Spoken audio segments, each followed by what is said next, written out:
नमस्कार सभी को, मैं हूं चत्राली वांदे। मैं Samara state medical university Russia में 5th ईयर में मेडिकल स्टूडेंट हूं। अनिमी नागपुर महाराष्ट्र मधना है।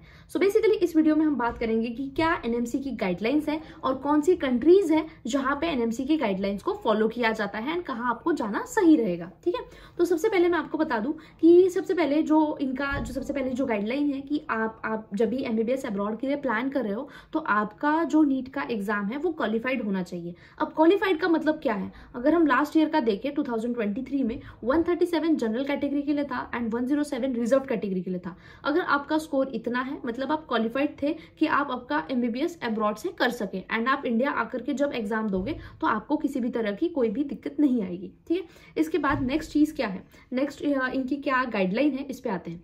अभी ऐसा है कि मतलब आप जिस भी यूनिवर्सिटी में जाने के लिए प्लान कर रहे हैं, आपकी यूनिवर्सिटी ने आपको कंप्लीटली 6 साल इंग्लिश में आपकी पढ़ाई होनी चाहिए।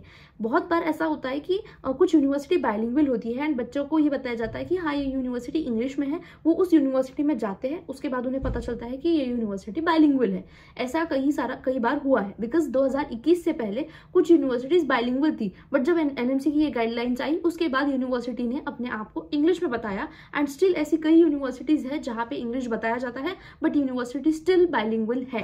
ठीक है, तो आपको ऐसी यूनिवर्सिटीज को अवॉइड करना है। तीसरा, इसके बाद हम क्या गाइडलाइन थी यार? तीसरा, इसके बाद मैंने आपको बता दिया कि आपका कोर्स कंप्लीटली 6 साल के लिए इंग्लिश में होना चाहिए। अब इसके बाद हम आते हैं तीसरा पॉइंट जो कि है इंटर्नशिप को लेकर के। अभी इंटर्नशिप जो है इसके बाद तीसरे पॉइंट पे आते हैं कि ड्यूरेशन। अब ड्यूरेशन कितना होना चाहिए? अब इंडिया में आपका जो एमबीबीएस का ड्यूरेशन है वो है 4.5 साल का आपका एमबीबीएस है, 1 साल की इंटर्नशिप है, मतलब पूरे 4 मंथ्स पकड़ लीजिए, 54 मंथ्स प्लस आपका 1 साल का इंटर्नशिप मिला करके 66 मंथ्स। तो गवर्नमेंट के रूल के हिसाब से आपका कोर्स मिनिमम 5.5 ईयर्स का होना चाहिए, तभी आपकी डिग्री को वैलिड माना जाएगा। तो रशिया में ये जो कोर्स है ये 5.8 का है, मतलब 5 साल 8 महीने का आपका कोर्स है। तो हाँ, ये भी रूल यहाँ पे सेटिस्फाई हो रहा है। अभी हम कुछ कंट्रीज बात करते हैं, जैसे किर्गिस्तान हो गया या कजाकिस्तान हो गया। तो यहाँ पे पहले 5 साल का एमबीबीएस होता था। ठीक है, तो बच्चे क्या करते थे कि हाँ मेरा एमबीबीएस 5 साल में हो जाएगा, इसलिए यहाँ पे 5 साल के लिए जाते थे, अपना कोर्स खत्म करके आते थे। और अभी आप जो बच्चे देखेंगे जो किर्गिस्तान या कजाकिस्तान से एमबीबीएस करके आए हुए हैं, ये अपना 5 साल का एमबीबीएस करके ही आए हुए हैं। 2021 में ये जब रूल आया कि आपका कोर्स 5.5 ईयर का होना चाहिए एंड आपका इंटर्नशिप इंक्लूडेड होना चाहिए, तब इन लोगों ने किर्गिस्तान कजाकिस्तान में FMGL रेगुलेशन आने के बाद 2021 में अपना कोर्स 5+1 मतलब 5 साल हमारे यहाँ पढ़ाई एंड 1 साल की इंटर्नशिप होगी ऐसा बताया है। बट अभी भी हुआ है या नहीं हुआ है ये नहीं बता सकते हम।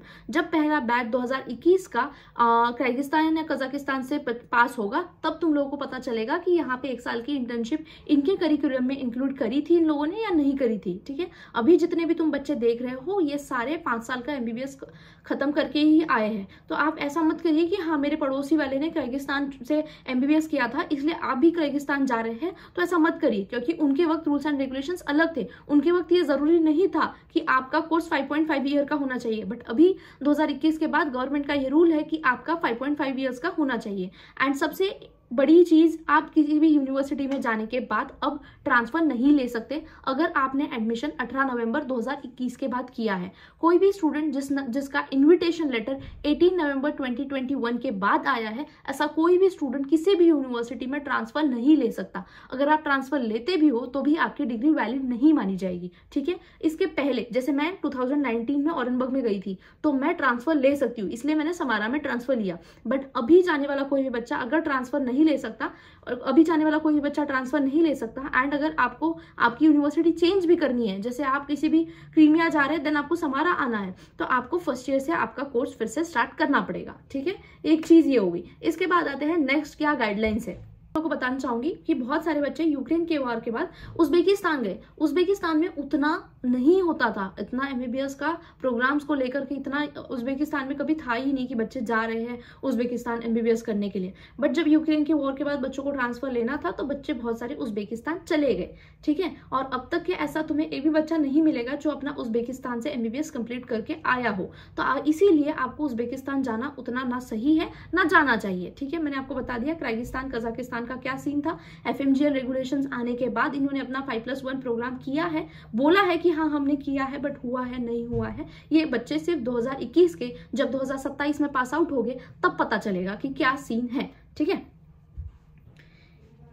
इसके बाद जो नेक्स्ट गाइडलाइंस है वो है ये है कि आप जिस भी यूनिवर्सिटी से, जिस भी कंट्री से आप आपका एमबीबीएस कंप्लीट करेंगे, आपको वहाँ का लाइसेंस मिलना चाहिए एंड आपको वहाँ का लाइसेंस एग्जाम दे करके आपको वहाँ का लाइसेंस एग्जाम मिलेगा। तो हाँ, आपको रशिया में लाइसेंस एग्जाम होता है, उसके बाद आपको आपका लाइसेंस मिलता है। तो ये भी गाइडलाइन फॉलो हो रही है। अब ये गाइडलाइन कहाँ फॉलो नहीं हो रही है? तो उज्बेकिस्तान में बहुत बार आपको बच्चों को ये बोला जाता है कि यहाँ पे आपको लाइसेंस एग्जाम देने की जरूरत नहीं है, आपको ऐसे ही लाइसेंस मिल जाएगा।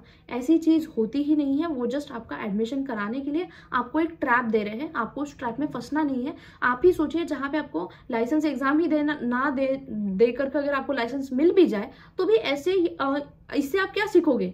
अगर आपको ऐसा लाइसेंस मिल भी गया तो भी आप क्या पेशेंट को ट्रीट करोगे? ठीक है, पहली बात तो मिलता नहीं है, बट अगर उनके हिसाब से चलो मान लेते हैं कि मिल गया, तो फिर उसके बाद आपको नॉलेज क्या रहेगा? ऐसा डॉक्टर बन के आप कर भी क्या लोगे? ठीक है, तो ये चीज ये होगी। इसके बाद आते हैं नेक्स्ट क्या गाइडलाइंस है। अभी हम बात करते हैं इंटर्नशिप के बारे में। तो आप आपका एमबीबीएस खत्म करने के बाद आपने लास्ट ईयर 5 साल का आपका कोर्स होगा, रशिया की बात कर रही हूँ मैं, आपका 6 साल का कोर्स है 5.8 का, जिसमें आपने आपका मतलब एमबीबीएस कंप्लीट किया प्लस लास्ट ईयर आपकी इंटर्नशिप है। ठीक है, उसके बाद आप इंडिया में जब आएंगे तब आपका नेक्स्ट का एग्जाम होगा। ठीक है, इसके बाद हम नेक्स्ट एग्जाम पे आएंगे। नेक्स्ट का एग्जाम होगा, नेक्स्ट का एग्जाम देने के बाद आपकी 1 साल की इंटर्नशिप होगी। 1 साल की इंटर्नशिप के बाद आपका नेक्स्ट 2 का एग्जाम होगा। अभी मतलब आपका जो भी बच्चे एमबीबीएस अब्रॉड से कर रहे हैं वो आपका लास्ट ईयर आपका इंटर्नशिप होगा, प्लस आप इंडिया जाने के बाद 1 साल की इंटर्नशिप करेंगे। ऐसे आप 2 बार इंटर्नशिप करेंगे। एक चीज मैं और ऐड कर देती हूँ, जब आप यहाँ पे रशिया में इंटर्नशिप करेंगे तो आपको किसी भी तरीका कोई भी स्टाइपेंड या मनी नहीं मिलेगा। जैसे मैं अभी 5th ईयर में हूँ, अगले साल जो है मेरा इंटर्नशिप ईयर है, तो मुझे अगले साल कोई भी पैसा नहीं मिलेगा। एक चीज आपको ये समझ गई। अब इसके बाद नेक्स्ट का एग्जाम कौन से बच्चे देंगे? तो नेक्स्ट का एग्जाम सबसे पहले 2028 में होगा। ठीक है, तो 2022 में जो बच्चे सबसे पहले गए हैं वो सबसे पहले मतलब उनको एक अटेम्प्ट एफएमजी का मिलेगा एंड उसके बाद वो उनका नेक्स्ट का एग्जाम होगा। ठीक है, तो 2022, 23, 24 मतलब 2022, 23 बच्चे जो भी गए हैं वो लोग सबसे पहले वो नेक्स्ट का एग्जाम देंगे, क्योंकि नेक्स्ट का एग्जाम 2028 में सबसे पहली बार होगा।